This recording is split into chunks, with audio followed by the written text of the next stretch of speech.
नमस्कार दोस्तों, मैं पन्नाराम चौधरी आज आपके समक्ष आया हूँ एक विशेष विषय पर चर्चा करने के लिए। आपकी लंबे समय से एक डिमांड थी, एक मांग थी कि सर हमें एक ऐसा प्रमाणिक टेस्ट सीरीज उपलब्ध करवाई जाए जिससे हम जो पढ़ रहे हैं उसको अपन प्रूफ कर सकें कि मैंने जो पढ़ा है वो कैसे याद रखना है, याद हुआ या नहीं हुआ, कितना याद हुआ, मार्किंग का परसेंटेज मेरा क्या है, मैं जो पढ़ रहा हूँ वो सही पढ़ रहा हूँ या गलत पढ़ रहा हूँ, मेरी डायरेक्शन पढ़ने की वो सही है या नहीं है, जो मैंने मैटर पढ़ा है वो लगभग लगभग अपने एग्जाम के अकॉर्डिंग है या नहीं, मैं बहुत ज़्यादा तो नहीं पढ़ रहा हूँ तो भी नुकसानदायक है, मैं कम तो नहीं पढ़ रहा हूँ कि मेरा नंबर भी वहाँ नहीं है। इस प्रकार के बहुत सारे आपके द्वंद्व दिमाग में और बहुत सारी डिमांड्स, प्रश्न, फोन कॉल्स और मैसेज के बाद एक नई सीरीज में आग ले जाए आपके सामने लेके आया हूँ। ऑनलाइन टेस्ट सीरीज ज्योग्राफी भूगोल व्याख्याता फर्स्ट ग्रेड की तैयारी करने वाले समस्त विद्यार्थी जो राजस्थान और देश के किसी भी कोने में उपस्थित हो उनके लिए टेस्ट सीरीज ऑनलाइन का आयोजन करने जा रहा हूं जो लगभग लगभग आपके 8 महीने के आसपास चलेगी। पहली बात तो ये, अब इसमें होगा क्या, टेस्ट आप जब एक दो टेस्ट दोगे तब आपको पता चलेगा। जैसे पहले मैं मेरी खुद के मुंह से ज़्यादा प्रशंसा करूँ तो अच्छी बात नहीं होगी, क्योंकि अभी आप ऊर्जावान युवा है और अपना मन में ये रहता है कि जो अपने साथी भाई लोग जो तैयारी कर रहे हैं वो कहीं ना कहीं एक दो नंबरों से पीछे पिछड़ रहे थे पिछली बार, या पिछड़ गए, या उनको अब डर सता रहा है कि क्या उसका हुआ नहीं तो मेरा कैसे होगा। तो इन सारे द्वंद्व से निकलने का एक तरीका यह है कि आपने जो पढ़ा है उसको आप प्रूफ करके देख लो, टेस्ट करके देख लो कि मैंने जो पढ़ा है वो सही पढ़ रहा हूँ या गलत पढ़ रहा हूँ। और इसी बात को ध्यान में रखते हुए मैं एक टेस्ट सीरीज शुरू करने जा रहा हूँ। इसके अंदर आपको ओल्ड क्वेश्चन से उसका थोड़ा सा अंश उसका मिलेगा, क्योंकि ओल्ड क्वेश्चंस में भी कुछ ऐसे प्रश्न हैं जो बहुत महत्वपूर्ण होते हैं और वो अपने को पढ़ना ही पड़ेगा, रिवीजन करना ही पड़ेगा। और इसके अलावा जो एनसीईआरटी और आरबीएससी का मिश्रण, और इसके अलावा जो पीजी और यूजी लेवल के जो ऑथेंटिक बुक्स हैं उन बुक्स के आधार पर स्वलिखित स्वमन से 15 दिन का गैप इसलिए ले रहा हूँ कि उसमें मैं आराम से एक एक प्रश्न को छटनी कर सकूँ। बहुत महत्वपूर्ण टॉपिक है, उनको पढ़ पढ़ कर उसमें से प्रश्न निकाल सकूँ कि पहले कौन से प्रश्न आए हैं और भविष्य में कौन से प्रश्न आने की संभावना है। इस प्रकार के सार गर्भित एक टेस्ट सीरीज आपके सामने लेके आऊँगा और उस टेस्ट सीरीज का आपको यूट्यूब में, इसके यूट्यूब चैनल और अन्य जो अपने प्लेटफॉर्म से ऐप है अपना सरोकार क्लासेस, उस ऐप पर आपको सॉल्यूशन करवाया जाएगा। जो टेस्ट सीरीज है वो 18 फरवरी से शुरू हो रही है, पहली बात तो ये।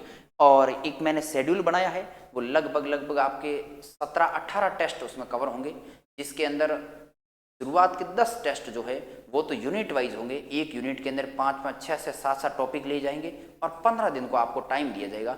मेरा मकसद है कि आपका जो कोर्स है वो 3 बार रिवीजन हो जाए। पहले मैं आपको शेड्यूल में बता दूंगा, पहले मैं आपको 10 टेस्ट लिए जाएंगे, उसके बाद में 3 टेस्ट 3-3 यूनिट के लिए जाएंगे, क्योंकि 9-10 यूनिट है, 3-3 यूनिट के 3 टेस्ट लिए जाएंगे, 13 टेस्ट ये हो गए। और 3 टेस्ट है वो मेगा टेस्ट, पूरे पूरे जो भाग है, पूरी पूरी जो अपना सिलेबस है उस सिलेबस के अकॉर्डिंग 3 टेस्ट लिए जाएंगे, टोटल 16 टेस्ट होंगे। और उसके बाद भी यदि एग्जाम आज आगे खिसकता है और मुझे ज़रूरत पड़ती है, मुझे ऐसा लगता है कि टेस्ट अपने को लेना चाहिए, तो मैं कोशिश करूंगा कि उस पर बाद भी और बढ़िया बेहतर तरीके से हम कैसे कर सकते हैं वो निर्भर करेगा आप सामने से कैसा रिजल्ट दे रहे हो उस पर। तो आपको ध्यान रखना है, पन्नाराम चौधरी सर के मार्गदर्शन में सरोकार क्लासेस अपना ऐप है, आप आज ही प्ले स्टोर पर जाइए और सरोकार क्लासेस नाम से ऐप डाउनलोड करिए और उस ऐप पर आपको अलग से एक थंबनेल दिखाई दे देगा टेस्ट सीरीज का। उस टेस्ट सीरीज में आपको टेस्ट सीरीज की प्राइस कितनी है, कब से टेस्ट सीरीज शुरू होगी और उसके साथ साथ में इसका शेड्यूल कैसे रहेगा वो शेड्यूल भी आपको उपलब्ध हो जाएगा। स्कूल लेक्चरर ग्रेड फर्स्ट का है, ज्योग्राफी ऑनलाइन टेस्ट 18 फरवरी 2024 से शुरू है। यदि इसमें आपको किसी प्रकार की दिक्कत आती है या कोई आपके शंका है दिमाग में, तो आप मेरा कॉन्टैक्ट नंबर है, ऊपर वाले कॉन्टैक्ट नंबर और नीचे वाले दोनों कॉन्टैक्ट नंबर आप मेरे हैं, इनमें आप कॉन्टैक्ट करके कॉल कर सकते हो। इधर स्वयं आपके खड़े हैं, आरईएस 21वीं रैंक से सेलेक्टेड है। अब अगला जो बात है वो थोड़ा सा मैं बताना चाहूँगा आपको कि जो शेड्यूल है वो किस प्रकार रहने वाला है, शेड्यूल है वो किस प्रकार रहने वाला है।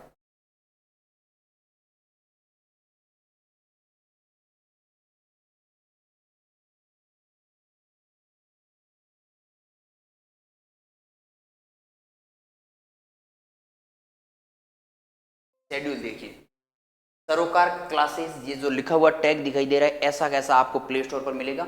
उसके बाद देखिए ऑनलाइन टेस्ट, द्वितीय प्रश्न पत्र। 10 टेस्ट होंगे आपके यूनिट वाइज, 10 टेस्ट आपको दिखाई देते होंगे। 10 टेस्ट होंगे unit wise, 3 test unit wise major test होंगे, 3-3 यूनिट का लिया जाएगा। और उसके बाद में 3 टेस्ट होंगे संपूर्ण पाठ्यक्रम पर आधारित होंगे और कुल 16 टेस्ट हो गए। इसके बाद में यदि कोई डिमांड रही तो उस हिसाब से एक दो और बड़ा मेजर टेस्ट ले लेंगे। इसमें से होगा क्या, लगभग 2000 प्रश्न विश्लेषणात्मक हल सहित होंगे। मैं खुद पेपर का सॉल्यूशन करवाऊंगा, एक एक प्रश्न और उसके आसपास के कैसे प्रश्न बन सकते हैं, कौन कौन से प्रश्न पीछे आए हैं और भविष्य में इस प्रश्न से संबंधित, इस टॉपिक से संबंधित क्या संभावनाएं। मैं यह दोस्तों हमेशा कहता हूं कि भूगोल एक ऐसा विषय है जिसके प्रश्नों की जगह फिक्स है। अब मुझे ये समझ नहीं आता कि इतना सरल टॉपिक, इतना सरल सब्जेक्ट होने के बावजूद भी इतनी कम मेरिट क्यों रहती है। इसका एक ही कारण है कि पढ़ने वाले विद्यार्थी बहुत कम हैं, या फिर पढ़ते तो बहुत ज़्यादा है लेकिन उनकी पढ़ने की जो लाइन है वो बिल्कुल गलत लाइन पर है, इसलिए वो उनका सिलेक्शन नहीं हो पाता है। क्योंकि इतना एक तो लंबा सिलेबस भी नहीं है, दूसरी इनका आप पुराने प्रश्न वगैरह नए प्रश्न उठा के देखोगे या टॉपिक देखोगे तो हर एक टॉपिक में एक प्रश्न है और टॉपिक एक पेज में कंप्लीट हो, इतना टॉपिक है। फिर पता नहीं कैसे ये रह जाता है, मेरे तो थोड़ी समझ पर है। खैर कोई बात नहीं, 5 बार पाठ्यक्रम को दोहरान करवाएंगे। ऑफलाइन सॉरी परीक्षा है वो आपको जो भी चीज़ें हैं इस नंबर पर कॉल करोगे, हेल्पलाइन नंबर आपको मिल जाएगा। और शेड्यूल है, शेड्यूल देखिए यूनिट वाइज। सबसे पहले होगी समुद्री विज्ञान, समुद्री विज्ञान से टेस्ट की शुरुआत होगी। मैं हमेशा कहता हूँ आप भौतिक भूगोल में यदि भौतिक भूगोल की किसी शाखा में भूआकृति विज्ञान में सबसे पहले यदि उलझ गए तो फिर काम आपका या तमाम उसी जगह हो जाएगा, क्योंकि आप डिमोटिव हो जाओगे। सबसे पहले अपने आप को मजबूत आत्मबल होना, अपने आप में कॉन्फिडेंस रखना बहुत जरूरी है किसी भी एग्जाम की तैयारी के लिए, क्योंकि एग्जाम कोई महीने 2 महीने की बात नहीं, ये अपने साल भर चलने वाली प्रक्रिया है। हो सकता है 6 महीने चले और साल से भी ज़्यादा चल जाए। तो इस लंबे समय तक इतने झंझावत आते हैं अपने चारों ओर, इतने पारिवारिक द्वेष भावनाएं आती है, आसपास के लोगों के ताने बाने सुनने को मिलते हैं। फिर अपना मन है वो भी कभी कर लेता है, मेरे पास मैं धंधा कर लूँगा, काम कर लूँगा, फिर ऐसे कर लूँगा, लेकिन होना कुछ नहीं है। इतने सारे द्वंद्व आते हैं, उनको पार करने के लिए एक ही शक्ति अपने पास होनी चाहिए, वो होना चाहिए अपना जज्बा, अपनी जिज्ञासा और अपनी आत्मविश्वास और अपनी अडिगता होनी चाहिए। किसी भी कीमत पर कुछ भी हो जाए मैं इस पथ से अडिग नहीं, इस पथ से डिगूंगा नहीं, मैं इस पथ पर अडिग रहूंगा। तो सबसे पहले समुद्री विज्ञान लिया है क्योंकि छोटा टॉपिक है, पहली बात तो ये। दूसरा, जब भी आप भौतिक भूगोल की शुरुआत करते हो पढ़ने में, भूआकृति विज्ञान से ना करके समुद्री विज्ञान, फिर जलवायु विज्ञान, फिर भूआकृति भूगोल विज्ञान है उससे शुरुआत करोगे तो आपका जो लेवल है वो धीरे धीरे इंक्रीज होगा, कॉन्फिडेंस बढ़ेगा। महासागरीय उच्छ्वास, लवणता, ज्वार भाटा, महासागरीय जलधाराएं, प्रवाल भित्ति, एटोल निर्माण, महासागरीय निक्षेप, 6 टॉपिक है, 15 दिन का समय है और इसमें से आपको 50 से 75 के बीच में प्रश्न मिलेंगे। मैं कोशिश करूंगा अधिकांश कितने प्रश्न बन सकते हैं, क्योंकि छोटे टॉपिक के प्रश्न इसमें से कम बनते हैं, पहली बात। फिर आता है समुद्र जलवायु विज्ञान, जलवायु विज्ञान में भी 6 टॉपिक है, बहुत बड़ा टॉपिक है और बहुत शानदार है, इसमें शानदार क्वेश्चंस बनेंगे। उसके बाद में तीसरा आपको यूनिट मिलेगा वो है भू आकृति विज्ञान, यानी यहाँ पर अपन भौतिक भूगोल को पूरा करेंगे। और भू आकृति विज्ञान के अंदर टोटल आप देखोगे 11 यूनिट है, कितने हैं, 11 टॉपिक है, 11 टॉपिकों को पूरा करेंगे। इसमें से लगभग आपके 100 के लगभग समथिंग क्वेश्चंस बन जाएंगे। क्वेश्चन फिक्स इसलिए नहीं है कि जैसी यूनिट है ना उसके अकॉर्डिंग क्वेश्चन, आप सोचो क्वेश्चन फिक्स नहीं है। अब भूआकृति भूगोल में मैं यदि 50 रख दूं और समुद्री विज्ञान में 100 रख दूं तो काम नहीं बढ़ेगा, क्योंकि जैसी यूनिट है उसकी लेवल है। अब बिना लेवल का क्वेश्चन बनाना जो परीक्षा में नहीं आए वैसे क्वेश्चन देने से मतलब भी कुछ नहीं है, आपके भी काम का नहीं है। आप तो फिर टेस्ट दोगे, फिर देखो ये कहाँ से आ गया, फिर उसको फालतू में जाके रटोगे, याद करोगे। इसलिए फालतू फंडा अपने को नहीं करना, अपने को वो चीज़ें देनी है जो काम की है, वहीं से प्रश्न आएंगे। और मैं ये वादा करता हूँ आपसे कि आप जब एग्जाम हॉल में जाओगे तब बहुत सारे प्रश्न आपको ये देखने को मिलेंगे कि पंजी सर ने, पनाराम जी सर ने जो चीज़ें पढ़ाई, जो हमें टेस्ट में दिया, वहीं से हूब टू बिना ऑप्शन चेंज आई। ये एक लंबा जब अपन पढ़ते हैं, अनुसंधान करते हैं, उस पर विश्लेषण करते हैं, लंबा डाटा और पुराने अनुभव साथ में शामिल करते हैं, तो माँ सरस्वती है वो अपने जीवा पर, अपने हाथ की कलम पर विराजमान हो जाती है और जैसा अपन वहाँ करते हैं वैसे ही वो सरस्वती मैया अपना साथ देती है। उसके बाद में भौतिक भूगोल पूरी होने के बाद में अगला यूनिट है मानव भूगोल का, और मानव भूगोल में आपको टॉपिक मिलेंगे 8। मानव भूगोल बढ़िया टॉपिक है, 12 से 13 प्रश्न फर्स्ट ग्रेड में आते हैं और इसको बहुत अच्छे से करेंगे। इनमें हर जगह फिक्स एक एक प्रश्न है, मैं आपको साथ साथ बताता भी जाऊंगा। मानव भूगोल है, मानव भूगोल के बाद में आपको आएगा आर्थिक भूगोल। आर्थिक भूगोल लंबा टॉपिक है, मैंने 5 टॉपिक लिए। इसमें भारत, वेबर, विश्व के औद्योगिक क्षेत्र, विश्व कृषि प्रदेश, प्राकृतिक संसाधन, इसमें 5 टॉपिक इसलिए रखे कि प्राकृतिक संसाधन और उनका वितरण है, ये बहुत लंबा टॉपिक है, इसलिए इसमें अपने को थोड़ा सा टाइम चाहिए पढ़ने में आपको। फिर नगरीय भूगोल, नगरीय भूगोल के अंदर प्राचीन नगर, ये नगरीय भूगोल है, ये हो जाएगा 5वें में। उसके बाद में देखो छठी यूनिट के अंदर कृषि भूगोल, जनसंख्या भूगोल और राजनीति भूगोल, ये तीनों मैंने साथ में लिए। क्यों साथ में लिए कि भारत में हरित क्रांति 1 पेज का, भारत में कृषि वानिका का महत्व 3 लाइन का काम है, माल्थस का जनसंख्या सिद्धांत फिक्स, इनमें से प्रश्न आना है फिक्स है और इसकी लाइन है वो भी फिक्स है, अनुकूलतम जनसंख्या का सिद्धांत फिक्स लाइन है कैनन का, भारत में जनसंख्या पॉलिसी 2000 फरवरी की फिक्स है, राजनीतिक भूगोल का विकास ये फिक्स लाइन है, इसलिए इसको अपन ने एक टेस्ट में लिया है। उसके अलावा देखिए, इसके अलावा एक टॉपिक लिया भौगोलिक चिंतन, बहुत महत्वपूर्ण है, 12, 13 और ये कभी कभी 15, 10 और 15 के बीच में प्रश्न रहते हैं और अपन कोशिश करेंगे कि अधिकांश उन्हीं टॉपिकों को स्पर्श करने की कोशिश करें। उसके बाद अगला है वो है भारत का भूगोल। भारत का भूगोल मैंने लास्ट में लिया है, सबसे लास्ट में राजस्थान भूगोल, उससे पहले भारत का भूगोल, क्योंकि आपने कई बार पढ़ा है और साथ साथ मैं ये तो किताबें आपको पढ़ाता, जब भी टेस्ट लूंगा उसको बताता रहूँगा साथ साथ पढ़ना क्या है। भारत के भूगोल जब भी आप टेस्ट आएगा उससे पहले मैं बता दूंगा भारत के भूगोल में आपको क्या पढ़ा है, कुछ भी नहीं, 11th क्लास की जो किताब है उसके अलावा कुछ नहीं पढ़ना। क्यों पढ़ना वो भी मैं बाद में बताऊंगा। उसके बाद में राजस्थान का भूगोल, राजस्थान भूगोल मैंने सबसे लास्ट में लिया, तब तक सरकार की जो पॉलिसी वो भी क्लियर हो जाए कि कौन कौन से नए जिले बनेंगे, कितना पढ़ना है, क्या पढ़ना है, क्यों अब रिव्यू कमेटी बनी है तो और भी कुछ परिवर्तन हो सकता है, इसलिए नई किताबें आप मत खरीदना। उसके बाद में आता है प्रैक्टिकल भूगोल, सिंपल, सबसे सिंपल छोटा टॉपिक है, 7 से 8 प्रश्न आते हैं और उसके बाद में अपने आ जाएगा मेजर टेस्ट। मेजर टेस्ट के अंदर सबसे पहले भौतिक भूगोल आएगी, भौतिक भूगोल में 3 शाखाएं होगी, फिर दूसरा ये 5-6 शाखाएं, फिर तीसरा ये 3 शाखाओं को समेटने की कोशिश की और उसके बाद में अपन लेके आ जाएंगे मेगा टेस्ट। मेगा टेस्ट होंगे 3 जिसमें संपूर्ण सिलेबस है आपका अध्ययन करवाया जाएगा।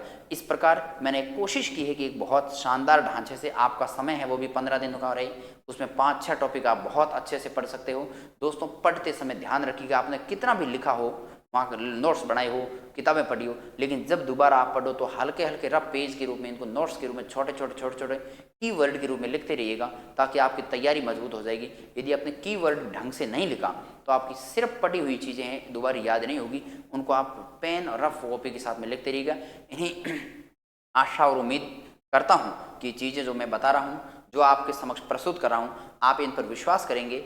एक बार विश्वास करना है, फिर मैं नहीं कहूँगा विश्वास करना, फिर आप अपने आप लोगों को कहोगे कि कहीं पर यदि टेस्ट सीरीज़ का आपको यदि टेस्ट सीरीज़ ऑनलाइन लेनी है तो यहाँ पर, और जो विद्यार्थी आसपास कहीं हैं और जहाँ हमारा सेंटर वहाँ आसपास यदि कहीं है और ऑफलाइन देते हैं तो ऑफलाइन टेस्ट सीरीज़ तो अवेलेबल है ही, लेकिन जो दुरुस्त लोग हैं, जो करस्पॉन्डिंग हैं, उन लोगों तक हम पहुँच नहीं पाते ऑफलाइन, तो इसके लिए हमने एक ऑनलाइन प्लेटफॉर्म शुरू किया है और इस ऑनलाइन प्लेटफॉर्म के माध्यम से हमारी कोशिश में बेहतर से बेहतर देने की कोशिश करेंगे।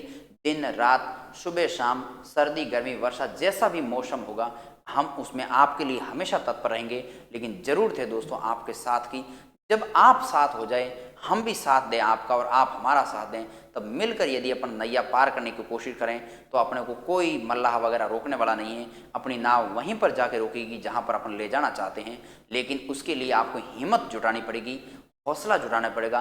कई लोग मैं ये देखता हूँ कि हिम्मत नहीं कर पाते हैं, यार फर्स्ट ग्रेड कैसे बनेंगे। मैं ये कहता हूँ कि जिस आदमी ने हिम्मत ही नहीं की वो जान ही नहीं पाता होता क्या है। सबसे पहले आपको हिम्मत करनी सीखनी चाहिए, कि जो रिस्क है उसको लेना सीखना चाहिए। लेकिन मेरा ये अनुभव ये कहता है कि जिस व्यक्ति का 3rd ग्रेड में सिलेक्शन नहीं हुआ, जो 2nd ग्रेड नहीं बना, वो सीधा 1st ग्रेड बन गया। क्यों बन गया? उसका रीजन सरल और सब्जेक्ट पर पकड़ होना, मजबूत सब्जेक्ट है। सब्जेक्ट ज्योग्राफी 6 महीने के अंदर कोई भी व्यक्ति तैयार कर सकता है। कोई कहता है तैयार नहीं होता तो आप मेरे से संपर्क करिए, मैं तैयार करवाता हूँ। कैसे होता है तैयार? कोई कहता होता नहीं है। होता इस संसार में ऐसा क्या है जो होता नहीं है?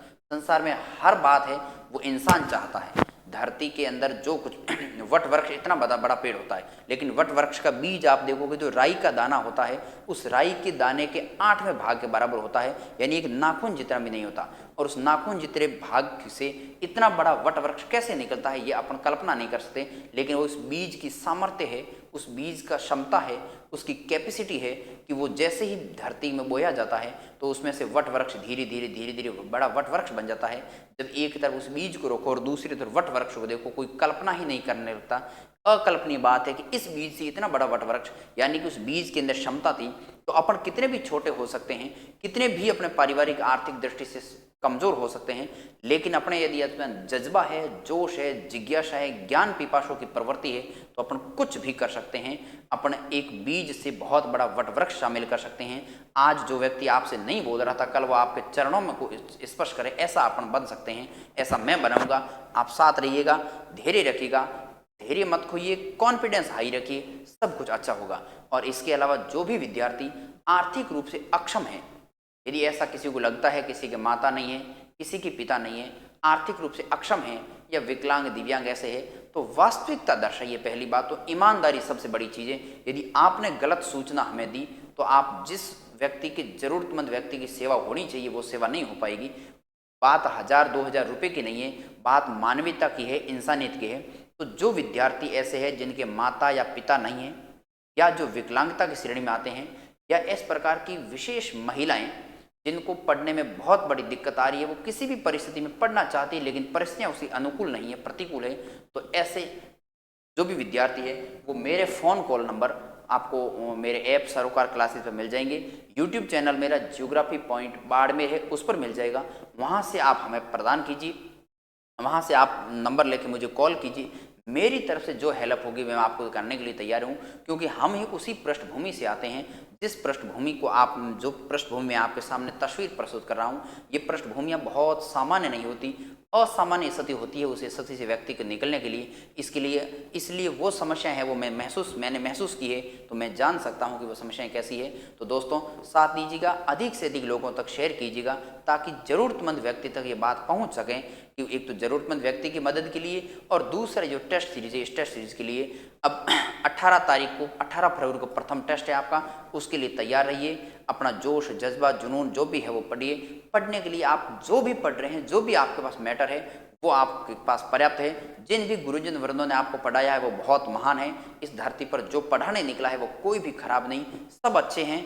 अपने देखने का नज़रिया होता है। मैं कह दूं मैं बहुत अच्छा पढ़ाता हूं, दूसरे अच्छे नहीं पढ़ाते, इससे ये बात नहीं बनती। वो अपन जो भी पढ़ाते हैं वो मैं सबसे छोटा शायद गुरुजी होऊंगा, मास्टर होऊंगा जो पढ़ा रहा हूं। सारे गुरुजी अपन से ऊपर है। तो गुरुजी ने जो भी पढ़ाया आपको अच्छा पढ़ाया। यदि उसके बाद में भी आपको किसी प्रकार कोई तकलीफ आती है, कोई दिक्कत आती है, कोई समस्या आती है, तो आप मेरे पर्सनल मोबाइल नंबर उन कॉल करिएगा, आपकी बात हमसे हो जाएगी और हम आपकी मदद के लिए तैयार रहेंगे। तब तक के लिए धन्यवाद, नमस्कार।